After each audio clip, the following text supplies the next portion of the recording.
ಈ ವಿಡಿಯೋವನ್ನು ನೋಡುವ ಮುನ್ನ ನೀವು ಇನ್ನೂ ಕೂಡ ನಮ್ಮ ಚಾನೆಲ್ ಅನ್ನು ಸಬ್ಸ್ಕ್ರೈಬ್ ಆಗದಿದ್ದರೆ ಸಬ್ಸ್ಕ್ರೈಬ್ ಆಗಿ ಮತ್ತು ಈ ವಿಡಿಯೋಗೆ ಒಂದು ಲೈಕ್ ಮಾಡಿ.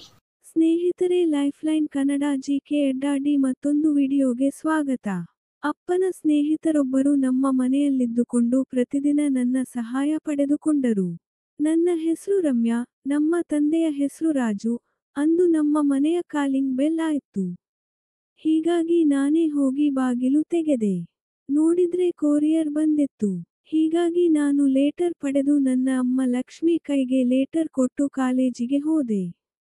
ಅಷ್ಟರಲ್ಲಿ ಅಪ್ಪ ಏನಿದು ಲೇಟರ್ ಅಂತ ಕೇಳುತ್ತಾರೆ.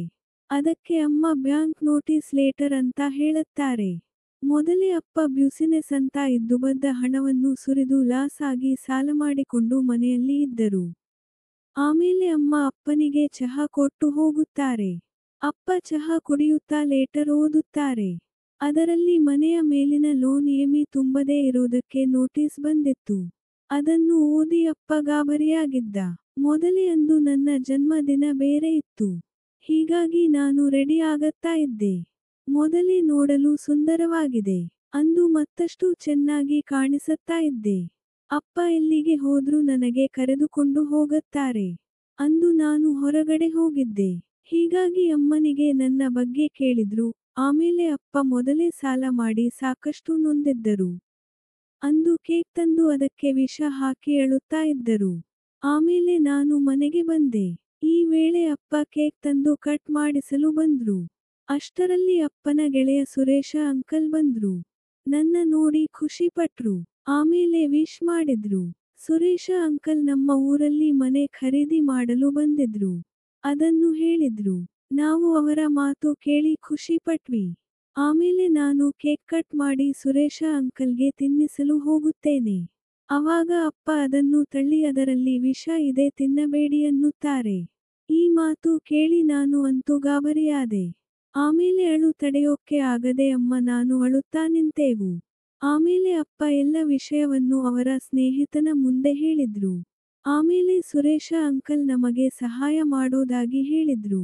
ಮನೆ ಖರೀದಿ ಮಾಡೋ ಹಣವನ್ನೇ ನಿಮಗೆ ಕೊಡುತ್ತೇನೆ.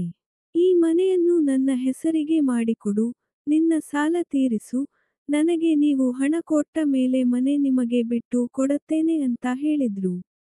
ಆಮೇಲೆ ನಮ್ಮ ಮನೆಯಲ್ಲಿ ಉಳಿಯೋಕ್ಕೆ ಅವಕಾಶ ಕೊಡಬೇಕು ಅಂತ ಕರಾರು ಮಾಡಿದ್ರು. ನಮಗೆ ಬೇರೆ ವಿಧಿಯಿಲ್ಲದೆ ಅಪ್ಪ ಅವರ ಮಾತಿಗೆ ಒಪ್ಪಿಕೊಳ್ಳುತ್ತಾರೆ. ಮರುದಿನ ಸುರೇಶ ಅಂಕಲ್ ಅವರ ಲಗೇಜ್ ಸಮೇತವಾಗಿ ನಮ್ಮ ಮನೆಗೆ ಬರುತ್ತಾರೆ. ನಮ್ಮ ಅಪ್ಪನಿಗೆ ಸಾಲ ತೀರಿಸಲು ಹಣ ಕೊಡುತ್ತಾರೆ. ಬೇರೆ ಬ್ಯುಸಿನೆಸ್ ಸ್ಟಾರ್ಟ್ ಮಾಡು ಅಂತ ಮತ್ತಷ್ಟು ಹಣ ಕೊಡುತ್ತಾರೆ. ಇದನ್ನು ನೋಡಿ ನಮಗೆ ಖುಷಿಯಾಯ್ತು. ನಮ್ಮ ಕಷ್ಟಗಳು ತೀರಿ ಹೋದ್ವು ಅಂತ ಸಮಾಧಾನ ಆಯ್ತು. ಆಮೇಲೆ ನಾನೇ ಸುರೇಶ ಅಂಕಲ್ಗೆ ಖುಷಿಯಿಂದ ಅವರು ಉಳಿದುಕೊಳ್ಳಲು ರೂಮ್ಗೆ ಕರೆದುಕೊಂಡು ಹೋದೆ. ಆದ್ರೆ ನನ್ನ ಮೇಲೆ ಸುರೇಶ ಅಂಕಲ್ಗೆ ಆಸೆ ಹುಟ್ಟಿತ್ತು. ಹೀಗಾಗಿ ಕೆಟ್ಟ ದೃಷ್ಟಿ ನನ್ನ ಮೇಲೆ ಇತ್ತು. ಆಮೇಲೆ ಎಲ್ಲರೂ ತಿಂಡಿ ಮಾಡಿ ನಾನು ಕಾಲೇಜಿಗೆ ಹೋಗಲು ಮುಂದಾಗುತ್ತೇನೆ. ಅಷ್ಟರಲ್ಲಿ ಸುರೇಶ ಅಂಕಲ್ ನನ್ನ ಕೈಗೆ ಹಣ ಕೊಟ್ಟು ಬಳಸಿಕೋ ಅಂತ ಹೇಳಿದ್ರು. ನಾನು ಹಣ ಬೇಡ ಅಂತ ಹೋದೆ. ಆದ್ರೆ ಅಂಕಲ್ ಮಾತ್ರ ತನ್ನ ಕೆಲಸ ಮಾಡಿಕೋಬೇಕು ಅಂತ ಯೋಚನೆಯಲ್ಲಿ ಇದ್ದರು. ಹೀಗಾಗಿ ಅಂದು ರಾತ್ರಿ ನನ್ನ ರೂಮ್ಗೆ ಸುರೇಶ ಅಂಕಲ್ ಬಂದ್ರು. ನನ್ನ ಜೊತೆಗೆ ಮಾತನಾಡಲು ಶುರು ಮಾಡಿದ್ರು. ನನಗೆ ಅಂಕಲ್ ಅನ್ನಬೇಡ ಫ್ರೆಂಡ್ ಅಂತ ನೋಡು ಅಂತ ಹೇಳುತ್ತಾ ಇರುತ್ತಾರೆ. ಅಷ್ಟರಲ್ಲಿ ನಮ್ಮ ಅಮ್ಮ ಅಲ್ಲಿಗೆ ಬಂದು ಬಿಡುತ್ತಾರೆ. ಈ ವೇಳೆ ಸುರೇಶ ಅಂಕಲ್ ಗಾಬರಿಯಾಗುತ್ತಾರೆ. ಆಮೇಲೆ ಅಮ್ಮ ನೀವು ಇನ್ನೂ ಮಲಗಿಲ್ವಾ ಅಂತ ಕೇಳುತ್ತಾರೆ. ಇಲ್ಲ ನಿದ್ದೆ ಬಂದಿರಲಿಲ್ಲ ಅದಕ್ಕೆ ಮಾತನಾಡುತ್ತಾ ಕುಂತಿದ್ದೇವೆ ಅಂತ ಸುರೇಶ ಅಂಕಲ್ ಹೇಳುತ್ತಾರೆ. ಆಮೇಲೆ ಸುರೇಶ ಅಂಕಲ್ ಹೇಗಿದ್ರು ನಿಮ್ಮ ಗಂಡ ಹೊಸ ಬ್ಯುಸಿನೆಸ್ ನೋಡುತ್ತಾ ಇದ್ದಾರೆ. ನೀವು ಕೆಲಸಕ್ಕೆ ಟ್ರೈ ಮಾಡಿ ಅಂತ ಹೇಳುತ್ತಾರೆ. ಅದಕ್ಕೆ ಅಮ್ಮ ತುಂಬಾ ಕಡೆಗೆ ಕೇಳಿದ್ದೇನೆ. ಎಲ್ಲಿಯೂ ಕೆಲಸ ಸಿಕ್ಕಿಲ್ಲ ಅಂತ ಹೇಳುತ್ತಾರೆ. ಆಗ ಸುರೇಶ ಅಂಕಲ್ ನಿಮಗೆ ಒಂದು ಕೆಲಸ ನೋಡಿದ್ದೇನೆ ಕಾಲೇಜಿನಲ್ಲಿ ಕೆಲಸ ಇದೆ ಅಂತ ಹೇಳುತ್ತಾರೆ. ಅಮ್ಮ ಅವರಿಗೆ ಧನ್ಯವಾದ ತಿಳಿಸುತ್ತಾರೆ. ಮರುದಿನ ಎಲ್ಲರೂ ಅವರವರ ಕೆಲಸಕ್ಕೆ ಹೋಗುತ್ತಾರೆ. ಆದ್ರೆ ಸುರೇಶ ಅಂಕಲ್ ಮಾತ್ರ ಮನೆಯಲ್ಲಿ ಇರುತ್ತಾರೆ ಪೂರ್ಣವಿರಾಮ. ಅಂದು ಮಧ್ಯಾಹ್ನ ಬೇಗ ಮನೆಗೆ ಬಂದಿದ್ದೆ. ಈ ವೇಳೆ ಅಂಕಲ್ ಜ್ಯೂಸ್ ಮಾಡಿ ಅದರಲ್ಲಿ ಮಾತ್ರೆ ಹಾಕುತ್ತಾರೆ. ನಾನು ಗೊತ್ತಾಗದೆ ಕುಡಿದು ಬಿಡುತ್ತೇನೆ. ಆಮೇಲೆ ಸುರೇಶ ಅಂಕಲ್ ರೂಮ್ನಲ್ಲಿನ ತಮ್ಮ ಮೊಬೈಲ್ ತರಲು ಹೇಳುತ್ತಾರೆ. ಆಗ ನಾನು ಅವರ ರೂಮ್ಗೆ ಹೋದಾಗ ಅಲ್ಲಿ ಏನೇನು ಬೇರೆ ಪುಸ್ತಕ ಇದ್ವು. ಅದನ್ನು ನೋಡಿ ನನಗೆ ಮುಜುಗರ ಆಯ್ತು. ಅಷ್ಟರಲ್ಲಿ ಸುರೇಶ ಅಂಕಲ್ ನನ್ನ ಹಿಂದೆ ಬಂದು ನೋಡು ಪರವಾಗಿಲ್ಲ ಇದೆಲ್ಲ ಮಾಮೂಲಿ ಅಂದ್ರು. ನಾನು ಅಲ್ಲಿಂದ ನನ್ನ ರೂಮ್ಗೆ ಬಂದು ಬಿಟ್ಟೆ. ಸ್ವಲ್ಪ ಹೊತ್ತಿನ ಬಳಿಕ ಸುರೇಶ ಅಂಕಲ್ ನನ್ನ ರೂಮ್ಗೆ ಬರುತ್ತಾರೆ. ನಾನು ಜ್ಯೂಸ್ ಕುಡಿದು ಪ್ರಜ್ಞೆ ತಪ್ಪಿ ಬಿದ್ದಿದ್ದೆ. ಇದೇ ಸಮಯ ಅಂತ ಸುರೇಶ ಅಂಕಲ್ ತನ್ನ ಕೆಲಸ ಮುಗಿಸಿಬಿಟ್ರು. ಇದೇ ತರಹ ಮುಂದೆ ಕಾಲೇಜಿನಿಂದ ಬಂದಾಗ ಏನಾದರೂ ಕುಡಿಯುವ ಪದಾರ್ಥದಲ್ಲಿ ಮಾತ್ರೆ ಹಾಕಿ ತನ್ನ ಕೆಲಸ ಮಾಡುತ್ತಿದ್ದಾರೆ. ಒಂದು ದಿನ ಅಮ್ಮ ಕೆಲಸ ಮಾಡುವಾಗ ಮನೆಗೆ ಬಂದು ಬಿಡುತ್ತಾರೆ. ಇಲ್ಲಿ ಏನು ನಡೆಯುತ್ತಿದೆ ಅಂತ ಹೇಳುತ್ತಾರೆ. ಆದ್ರೆ ನನಗೆ ಪ್ರಜ್ಞೆ ಇರಲಿಲ್ಲ. ಅಮ್ಮ ಕೋಪಗೊಂಡು ಇದನ್ನು ಇಲ್ಲಿಗೆ ಬಿಡೋದಿಲ್ಲ ಪೊಲೀಸರಿಗೆ ತಿಳಿಸುತ್ತೇನೆ ಅಂತ ಹೇಳುತ್ತಾರೆ.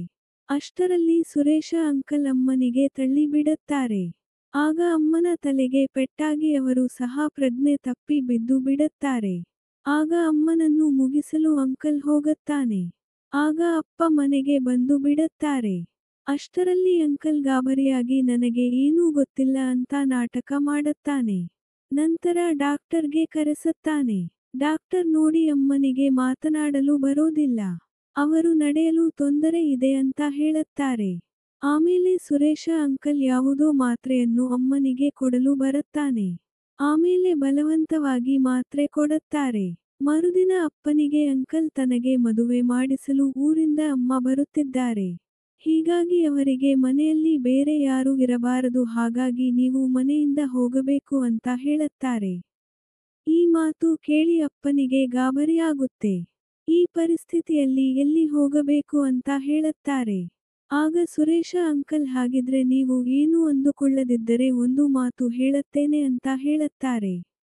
ಅಪ್ಪ ಏನದು ಅಂತ ಹೇಳುತ್ತಾರೆ. ಅಂಕಲ್ ನನ್ನ ಅವರಿಗೆ ಮದುವೆ ಮಾಡಿಕೊಡಬೇಕು ಅಂತ ಹೇಳುತ್ತಾರೆ. ಹೀಗೆ ಮಾಡಿದ್ರೆ ಮನೆ ಕೊಡೋದಾಗಿ ಹೇಳುತ್ತಾರೆ. ಅಲ್ಲದೆ ನನಗೂ ಮದುವೆ ಆದ ಹಾಗೆ ಆಗುತ್ತೆ ಅಂತ ಹೇಳುತ್ತಾರೆ. ಈ ಮಾತು ಕೇಳಿ ಅಪ್ಪ ಕೋಪಗೊಂಡು ಅವರು ಚಿಕ್ಕವರು ಅಂತ ಕೂಗಾಡುತ್ತಾರೆ. ಆದ್ರೆ ಅಂಕಲ್ ಮಾತ್ರ ಮನೆಯಲ್ಲಿ ಕಲ್ಯಾಣ ಮಾಡಿಕೊಂಡು ಯಾರಿಗೂ ಹೇಳೋದು ಬೇಡ, ಅವರು ದೊಡ್ಡವಳು ಆದಮೇಲೆ ರಿಜಿಸ್ಟರ್ ಕಲ್ಯಾಣ ಮಾಡಿಸೋಣ ಅಂತ ಹೇಳುತ್ತಾರೆ. ಇದಕ್ಕೆ ಬೇರೆ ದಾರಿಯಿಲ್ಲದೆ ಅಪ್ಪ ಒಪ್ಪಿಕೊಳ್ಳುತ್ತಾರೆ. ಆಮೇಲೆ ಅಪ್ಪ ಅಮ್ಮನಿಗೆ ವಿಷಯ ಹೇಳುತ್ತಾರೆ. ಆದ್ರೆ ಅಮ್ಮ ಮಾತನಾಡುವ ಶಕ್ತಿಯಲ್ಲಿ ಇರಲಿಲ್ಲ. ಆಮೇಲೆ ಅಪ್ಪ ನನಗೆ ಈ ವಿಷಯ ಹೇಳುತ್ತಾರೆ. ನನಗೆ ಮದುವೆ ಇಷ್ಟ ಇರಲಿಲ್ಲ. ಅಪ್ಪ ನಮ್ಮ ಮನೆ ನಮಗೆ ಉಳಿಯಬೇಕು, ಅಲ್ಲದೆ ನಿಮ್ಮ ತಾಯಿ ಉಳಿಯಬೇಕು. ಅದಕ್ಕೆ ನೀನು ಈ ಮದುವೆಗೆ ಒಪ್ಪಿಕೊಳ್ಳಬೇಕು ಅಂತ ಹೇಳುತ್ತಾರೆ. ನಾನು ಬೇರೆ ವಿಧಿಯಿಲ್ಲದೆ ಒಪ್ಪಿಕೊಂಡದೆ ಅಪ್ಪನಿಗೆ ಹೇಳುತ್ತೇನೆ. ಆದ್ರೆ ಮರುದಿನ ಹೇಗೋ ಈ ವಿಷಯವನ್ನು ಪೊಲೀಸರಿಗೆ ಹೇಳುತ್ತೇನೆ. ಅಷ್ಟರಲ್ಲಿ ಪೊಲೀಸರು ಮನೆಗೆ ಬರುತ್ತಾರೆ. ಸುರೇಶ ಅಂಕಲ್ಗೆ ನಾನು ನೀವು ಕೊಡುತ್ತಿದ್ದ ಮಾತ್ರೆನ ತಗೋತಾ ಇರಲಿಲ್ಲ. ಅದನ್ನು ಚೆಲ್ಲಿ ಬಿಡುತ್ತಿದ್ದೆ. ನೀನು ಕಚಡ ಮನುಷ್ಯ ಅಂತ ಬೈದೆ. ಆಮೇಲೆ ಪೊಲೀಸರು ಸುರೇಶ ಅಂಕಲ್ಗೆ ಅರೆಸ್ಟ್ ಮಾಡಿಕೊಂಡು ಹೋಗುತ್ತಾರೆ. ಇದರಿಂದ ನಾನು ಮತ್ತೆ ಅಮ್ಮ ಬಚಾವಾಗಿ ಇದ್ದೇವೆ. ಸ್ನೇಹಿತರೆ ಇದು ನೈಜವಾದ ಕಥೆಯಾಗಿದ್ದು, ಯಾರೂ ಕೂಡ ಈ ತರಹ ಸಹಾಯಕ ಹೆಸರಿನಲ್ಲಿ ಮೋಸ ಮಾಡಬಾರದು ಎಂಬುದು ನಮ್ಮ ಕಳಕಳಿ. ಈ ವಿಡಿಯೋ ನಿಮಗೆ ಇಷ್ಟ ಆದ್ರೆ ವಿಡಿಯೋಗೆ ಲೈಕ್ ಮಾಡಿ, ಚಾನಲ್ ಸಬ್ಸ್ಕ್ರೈಬ್ ಮಾಡಿಕೊಳ್ಳಿ.